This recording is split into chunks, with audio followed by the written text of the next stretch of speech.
El autoconocimiento no siempre ayuda, el autoconocimiento no siempre libera, de hecho a veces encierra. Autoconocerse puede convertirse en una forma muy sofisticada y muy sólida de quedarse encerrado, de atraparse en sí mismo, de caerse en un pozo en el que tú entraste sin darte cuenta de que entraste. El autoconocimiento llega a un punto en el que puede llegar a caerse en un exceso de mentalismo, puede volverse en un exceso de pensamiento. Empiezas a dar vueltas en círculos y el detalle de esto es que no amplía ni mejora la vida, sino la reduce al pensamiento. Lo que pasa a veces cuando estamos tan enfocados en nosotros mismos es que nos olvidamos del objetivo principal, de la verdadera razón por la cual estamos conociéndonos, por la cual estamos progresando con este autoconocimiento. El simple y sencillo objetivo de esto es básicamente vivir mejor. Normalmente la primera razón, de las primeras funciones por las cuales siempre insistimos tanto en el autoconocimiento es que tiene una función reguladora. Resulta importantísimo porque empiezas a reconocer por qué reaccionas de tal manera, cómo aprendes de mejor manera, cómo llevarte mejor contigo mismo, qué hacer en las mañanas, qué hacer en las tardes, en general, conocerte. Resulta esencial. El único detalle y el único pero es que a veces este trabajo tan intenso en la cabeza empieza a reemplazar la experiencia directa. Y ese es el verdadero peligro. Ya la persona no actúa ni simplemente se comporta, sino se la pasa es analizando, pensando,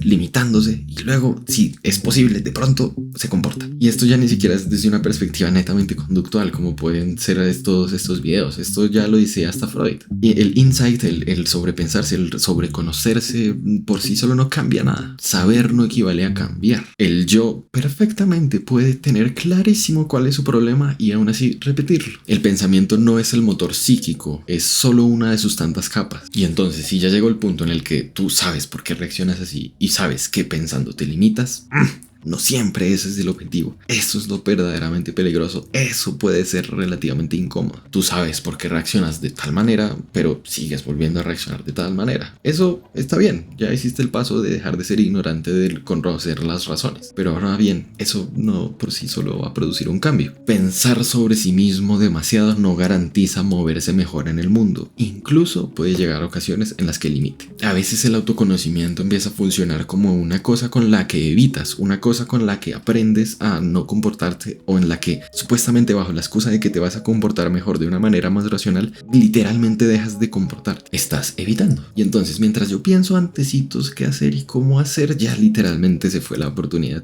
Mientras analizo si hago o no lo hago, ya. Y ojo, que esto no caiga en volverse impulsivos o volver a ser impulsivos como ya lo eras antes. Esto simplemente tiene que separarse esta idea del autoconocimiento, del exceso de autoconocimiento, del desequilibrio del autoconocimiento con el desequilibrio de la absurda y completa ignorancia de ti. El segundo problema del exceso de autoconocimiento es cuando este se vuelve la identidad de la persona. Ya no es una herramienta, no es una cosa que tú haces como para sentirte mejor y vivir mejor. Es una cosa que eres. Y lo peligroso de esto es cuando se comienza a convertir en palabra. Llegar al punto en el que tú dices, no, es que yo soy así porque soy muy cauteloso. Yo soy así porque soy muy inteligente. Yo soy así porque soy muy responsable. Esto, bajo mi perspectiva, si nos vamos absurdamente radicales, es de lo peor que uno puede hacer con uno mismo. Definirse es de lo peor que puedes hacer para ti. Etiquetarse en palabras es un sometimiento tan absurdo y a veces tan sin querer, pero a veces tan estúpido. Porque cada palabra es un límite. Y el conocimiento que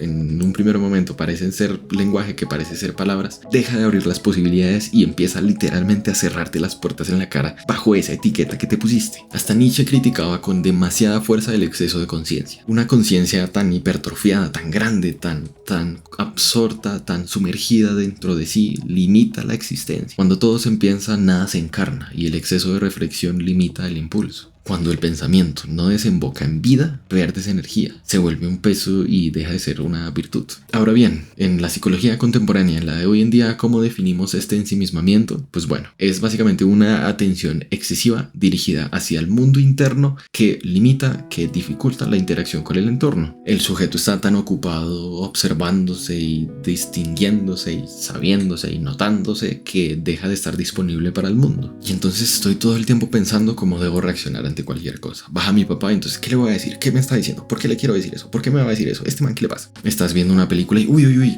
debo estar en el aquí y el ahora, tengo que disfrutar esta película. No, este instante nunca jamás se va a volver a repetir, tengo que verlo, voy a estarme concentrando viéndolo. Ey, ser consciente de lo que debes hacer no significa hacer lo que debes hacer. Y esto deja de ser una autoconciencia funcional, se convierte en una sobrecarga mental. De las consecuencias más devastadoras de todo este sobrepensamiento, de toda esta limitación, de esta autolimitación que a veces uno hace dentro de sí mismo, que ni siquiera se da cuenta que hace, es que uno reduce la espontaneidad. Hay una teoría muy, digámoslo, metafísica de la forma en la que uno entiende a las personas, y es que uno es como reacciona. Uno es verdaderamente en esos instantes donde la conciencia no te limitó. Y este exceso de autoconciencia es una reducción significativísima, si es que existe esa palabra, muy significativa de lo que eres. La vida, por el contrario, empieza a sentirse muy artificial, empieza a sentirse ensayada, como si todo tuviera que pasar de determinada manera por la cual lo pensaste. Tiene que pasar primero por la cabeza, tiene que pasar primero por 2-3 análisis y luego ahí sí tiene que pasar. Y luego ahí sí puede ocurrir una consecuencia, luego ahí sí puede existir como debería de existir. Y un detalle muy importante a tener en cuenta y es que a veces como que todo este autoconocimiento racional suele confundirse con una profundidad. A veces nos han vendido de que la idea de que el poeta que logró describir su tan profundo sentir es porque tiene un tan profundísimo ensimismamiento y una conciencia de sí más allá de la que podemos imaginar. Pero es que muy pocos de nosotros somos poetas y esa profundidad ilusoria no es una mejor vida. Y es que esa profundidad en la que a veces cae el sobrepensamiento no es genuinamente contacto con la realidad. Y lo que es verdaderamente profundo es porque conecta de una manera muy especial con la realidad. Y entonces cuando el conocimiento no contrasta, no interactúa, no contacta con la realidad, pues simplemente es un dogma, simplemente es una ignorancia, simplemente se encierra. Algo curioso de este fenómeno, y es que no solo pasa dentro de individuos, también pasa con personas, con grupos de personas, con contextos sociales. Bourdieu hablaba del intelectualismo escolástico, y es que existen grupos de personas que creen que entender el mundo desde la teoría es genuinamente entender el mundo. Entender el mundo desde la teoría equivale a habitar el mundo, a sentirse mejor consigo mismo, de cómo interactúas con las personas, con las señales que te manda el universo, con los mensajes que llegan del más allá, con todo ese montón de cosas.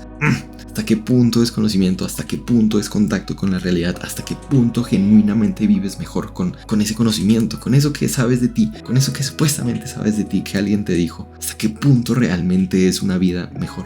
Pero bueno, creo que ya he estado muy insistente con toda esta reflexión y con todo esto que cae dentro de lo racional. Me gustaría compartirles una perspectiva en la que uno encuentra verdadera libertad al momento de pensar sobre sí mismo. Y es que no nos pensemos en nosotros en un primer momento, pensémonos en el conocimiento. La Cábala habla de que existen 3 formas de conocimiento. El primero es este mismo del cual estamos hablando y por el cual te está llegando toda esta información. Lo racional, las palabras, lo lógico, lo matemático. Todo lo que tú dices, lo entiendo, lo analizo, lo observo, lo describo, claro, lo hago predecible. Eso es conocer. Excelente, buenísimo, pero no es todo el conocer. Existe el conocimiento de la materia, la experiencia, lo que sientes. Hay cosas que el cuerpo entiende que la mente racional no. Uno puede encontrarse con demasiado conocimiento, con demasiada vida, con demasiada paz y con demasiada claridad experimentando cosas. Y la tercera herramienta, la tercera estrategia con la que encuentras conocimiento es con la intuición. Eso que no se detecta, eso que no se capta, ese sexto sentido, esa comprensión o ese sentir la energía de alguna persona, de alguna situación. A donde quiero llegar es que todo el exceso de pensamiento que podemos llegar a tener en algún momento con nosotros mismos, con los demás o en general con la vida, no es la forma definitiva del conocimiento. No todo lo que importa, no todo lo que se entiende, se comprende pensando. Y creer y pensar y convencer de sí mismo de que uno puede crearlo todo, encontrarse con todo bajo solo el pensamiento,